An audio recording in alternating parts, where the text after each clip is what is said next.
తాగేంత scene ఉన్నదా ఒకటి? ఇప్పుడు మనం చిన్న డౌట్, ఇప్పుడు ఒక చిన్న డౌట్, ఈ ఓప్లేస్ ఇక్కడ బైక్ కోసం సర్చ్ చేస్తున్నారు టైము 12 కరెక్ట్ అయిపోయింది. ఆయన కూడా ఆయన మన మాదిరి వచ్చిన ఆయన 12:30కి ఇక్కడే ఉన్నారు. 1:30 వరకు ఇన్నే ఉన్నారు. 1:30 వరకు బైక్ అడగడం బైక్ అడిగి 12:30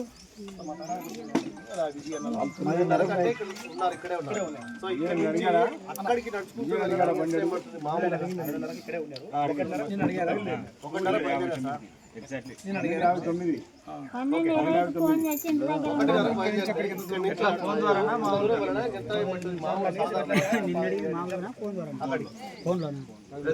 ఫోన్లో అడిగినాడా డైరెక్ట్ గా అడిగినాడు? ఫోన్లో అడిగినాడు. రికార్డ్ ఎన్ని గంటలకి ఐడెంటిఫై అయింది డెత్ అని మెన్షన్ చేయాలి కరెక్ట్ గా. 12:15 ఎవరిని అడిగాడు? విజయ్ అడిగినాడు బండి. 12:59 డెడ్ బాడీ దొరికింది. తీసుకున్నారా?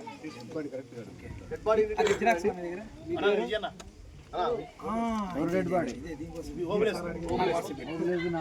నాకు ఎవరో పంపించారు. చదివినా తీసుకున్నాం అనుకుంటా.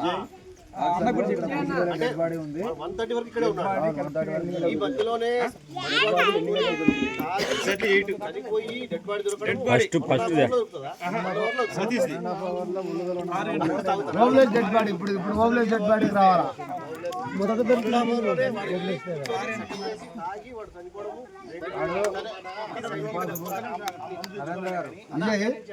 విజయ్ కదా. ఇప్పుడు వీళ్ళు 1:30 వరకు ఊర్లో ఉన్నారు. అప్పుడు చూసిన ఎవరు? లిక్విడ్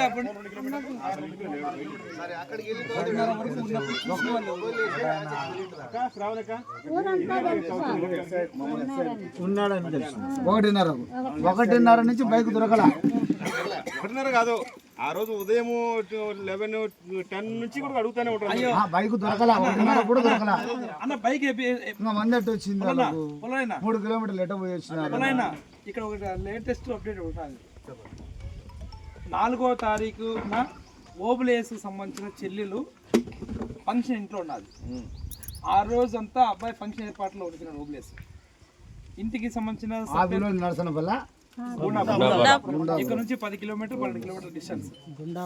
ఆ రోజు రాత్రి ఫంక్షన్ అయిపోయిన తర్వాత ఉదయం 8ంటికే మనవాడు ఇక్కడికి వచ్చేసాడు. వస్తూ వాళ్ళ అక్క చెప్పొచ్చాడు, ఈ సామాన్యాన్ని పంపించేసేయండి, కడిగేసి నీట్గా పాత్రలు గీతలు అని నేను ముడమాలకు పోయేస్తానంటే, ఇప్పుడెందుకు ఇవన్నీ పంపించారు కదా అని చెప్పంటే, చిన్న తాతకు చిన్న మామకి ఎవరికి బాగలేదు చూసుకొస్తాను, మన ఎట్లా పోలే కదా అని చెప్పి అన్నాడు. ఇటు వచ్చేసాడు. ఎట్లా వచ్చాడో తెలియదు. అయితే వచ్చేటప్పుడు జీన్స్ ప్యాంట్ వేసుకొని లోపల అందరికీ జీన్స్ ప్యాంట్ వేసుకున్నట్టు కనిపించింది. ఇక్కడ వచ్చాడు. ఎలా వచ్చాడో తెలియదు. వీడికి వచ్చిన తర్వాత డెడ్ బాడీ అయిన తర్వాత అతను నైట్ ప్యాంట్ కనబడింది. ఇప్పుడు శవం తేలే నాటికి జీన్స్ ప్యాంట్ లేదు, నైట్ ప్యాంట్ ఉన్నది. నెంబర్ 1. నెంబర్ 2, సతీష్ ఇచ్చిన సమాచారం ప్రకారం, పోలీసులకు ఇచ్చిన సమాచారం ప్రకారం, మనకి లీక్ అయిన సమాచారం ప్రకారం ఓబ్లేసు ఆ ఊరి నుంచి వస్తున్న క్రమంలో ఓబ్లేసు బండి లేదు, వెహికల్స్ రాలేదు. సతీష్ ఇద్దరు కానీ ఒకరు కానీ ఇక్కడ ఒక బండి తీసుకొని ఆ ఊరికి వెళ్ళి దారి మధ్యలో ఓబులేసి పికప్ చేసుకొని ఈ ఊరికి వచ్చారు. ఇద్దరు పోయినారు.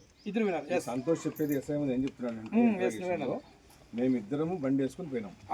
నన్ను రాత్రి మా అమ్మ గడేసిపోయింది, నన్ను లోపల పెట్టింటే వాడికి సతీష్ ఫోన్ చేసి వాడు వచ్చి 7 గంటలకు నాకు వచ్చి గడ తీసినాడు. గడ తీసినప్పటి నుంచి నేను వానితోనే ఉన్నా. మళ్ళీ మేము ఇద్దరం కలిసి బండి వేసుకుని గుండాపురం పోయినాం. మధ్యలో వాడు వచ్చినాడు. ఆ నుంచి పికప్ చేసుకుని ఇక్కడికి వచ్చినాము అన్నాడు. అంటే బండి మళ్ళీ వాళ్ళ కస్టడీలో ఉంది కదా. అప్పుడు ఉదయం ఆ బండి ఎవరితో తీసుకోపోయినారు, పిలుచుకొచ్చుకున్నారు. ఆ బండి వాళ్ళకి ఇచ్చేసినారు. వాళ్ళకి ఎవరికి ఇచ్చేసినారు. మళ్ళీ బండి అవసరం వచ్చింది వీళ్ళకు. 12:00 వరకు ఇంట్లో ఉన్నాడు ఎవరు, సతీష్. 1:00 వరకు ఆటోలు కూర్చున్నారు. ఏ ఆట అది? వాళ్ళ మామ ఆటోలు కూర్చున్నారు. ఎవరు, ఓబులేసు మనోడు. 1:00 వరకు గ్రామంలో 1:00 వరకు అందరూ కనబడ్డారు. ఆ తర్వాత వాళ్ళు ముగ్గురు కలిసి అటు పోయారు. పోయిన వాళ్ళు ఒక 200-300 మీటర్ల తర్వాత ఒక డ్రాప్ అయ్యాడు, ఇద్దరు కన్నే 3:30కు ఐడెంటిఫై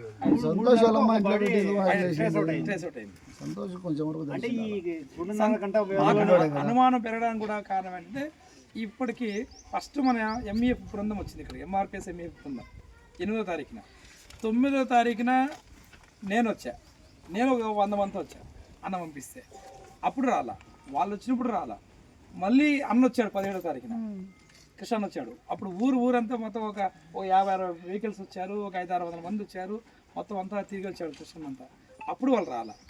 తర్వాత ఈ గ్రామస్తులు అడిగే ప్రయత్నం చేస్తే అబ్బాయి అప్పుడు చెప్తా సమాధానం, వాళ్ళ కుటుంబ సభ్యులు అందుబాటు రాలా. ఎవరు ఏం మాట్లాడే ప్రయత్నం చేసినా అబ్బాయి అందుబాటు రావట్లా. ఈ అబ్బాయి ఎందుకు అందుబాటు రావట్లేదు అంటే ఏమన్నా ఈ అబ్బాయి వాళ్ళు ఏమన్నా చేసేవాళ్ళు చూసి బెదిరించి పంపించారా, లేకపోతే ఆ విషయం ఏమైనా చెబితే చూసి చేస్తారా అని భయంతో ఏమైనా దూరంగా ఉన్నాడేమో అని మనం అనుమానం పెరగడానికి కారణం. ఒకటి పొలిటికల్ లీడర్లు, గ్రామ పెద్దలు ఎవరు ముందుకు రాకపోవడం ఒకటి, రాజకీయ నాయకులు ఎవరు పరామర్శించకపోవడం ఒకటి, ఈ అబ్బాయి మన సమాజం పక్కా ఇవ్వకపోవడం ఒకటి, రెండో టైము ఆడ 1 గంట టైం 3/4 గంట టైంలో 3 కిలోమీటర్ల అవతల